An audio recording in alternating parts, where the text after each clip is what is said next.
Good morning. My name's Kevin. I'm reading out letters from my late father's book. My father was Jimmy Hodge. He wrote a book called Dear Anybody, which he wrote a letter every day of the year in 1999, just to mark the start of the millennium at the end of the year. And I'm trying to sort of just convey some of those messages that he found each day in 1999. We've got to the 14th of May today, and it is morning, so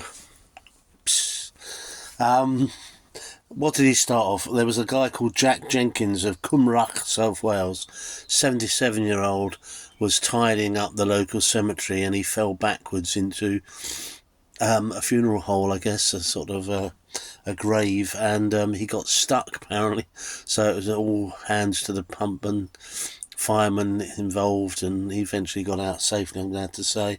But Dad again wondered whether any youngsters would ever fare in that situation, assuming they'd ever bothering to do it. It's a bit difficult, isn't it, because you're not really comparing like for like. I mean, Jack was a 77-year-old retiree, and a youngster has got his old life in front of him and things to do, but Dad always seemed to have quite a bit of a dim view of young people. I'm not sure what he thought of me when I was young.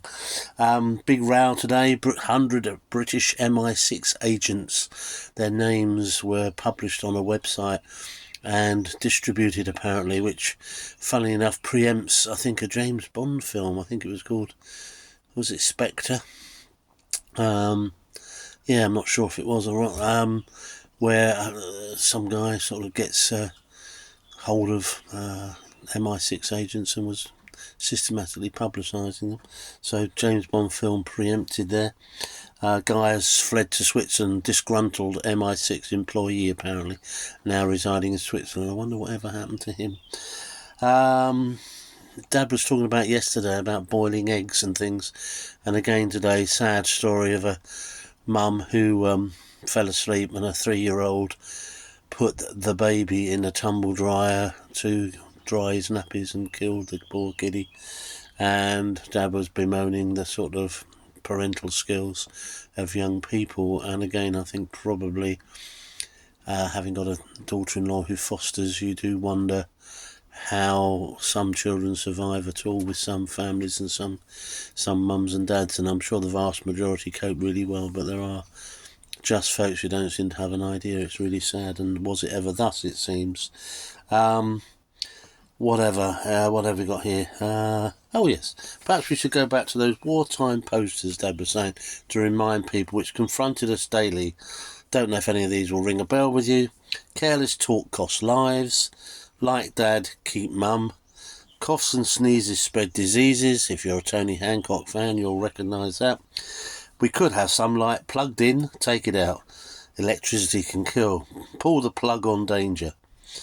And what a tragedy it was, though. So it was I think that was preempted by, sadly, someone who got electrocuted in a factory. But it's sad. But always sad things to report, aren't there?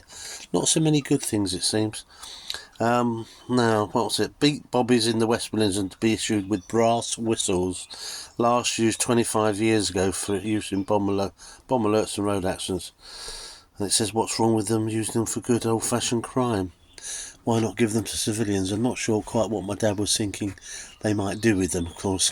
Funnily enough, I watched a programme a couple of days ago called Look at Life. It was produced by the Rank organisation to be put in the middle of cinema programmes, between the first programme and the second programme, and it was always about a 15-minute look on life. And yesterday I watched it. It was about police using radios. And it was just weird to see bobbies walk around with sort of handheld walkie-talkies, which probably had very limited range. Some cars were beginning to have sort of fax machines so that you could actually see the face of a criminal. It could be sent to you over the airwaves. But how times changed from 1969, where you got international mobile communications all in the palm of your hand, and probably for the cost of 20 quid, really. So just amazing how progress goes, isn't it, really? Anyway, that's it today. It's the 14th of May. Enjoy when you get to hear it, read it, watch it, whatever you do. Subscribe, listen. Much obliged, much grateful. Stick in with me. We've got another 4 or 5 months to go, and I'll try and do them a little bit earlier in the day so you can have something to think about during the day maybe. You take care. Well, there you go.